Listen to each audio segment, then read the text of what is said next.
ఒకవైపేమో రోజు రోజుకు శ్మశాన వాటికలకు కూడా జాగాలు లేకపోతా ఉంటాయి. మరోవైపు కనీసం పార్కులకు జాగాలు లేకుండా కాంక్రీట్ జంగల్గా మారుతున్నటువంటి ఈ రోజులలో ఈ విశ్వవిద్యాలయ భూములను కూడా తెగనమ్ముకోవడం అనేటువంటిది ఇది ఏ సమాజం కూడా హర్షించదు.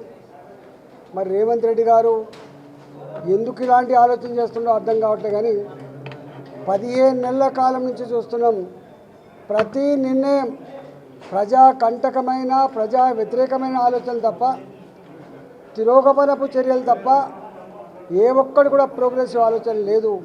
నేను ఒకటే, నిన్న విశ్వవిద్యాలయపు విద్యార్థుల మీద జరిగిన దాడిని తీవ్రంగా ఖండిస్తున్నాం.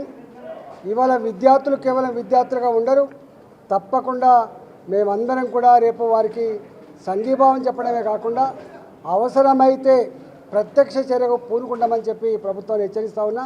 విశ్వవిద్యాలయ భూములు అమ్మకూడదని చెప్పి నేను ఈ సందర్భంగా డిమాండ్ చేస్తున్నాను.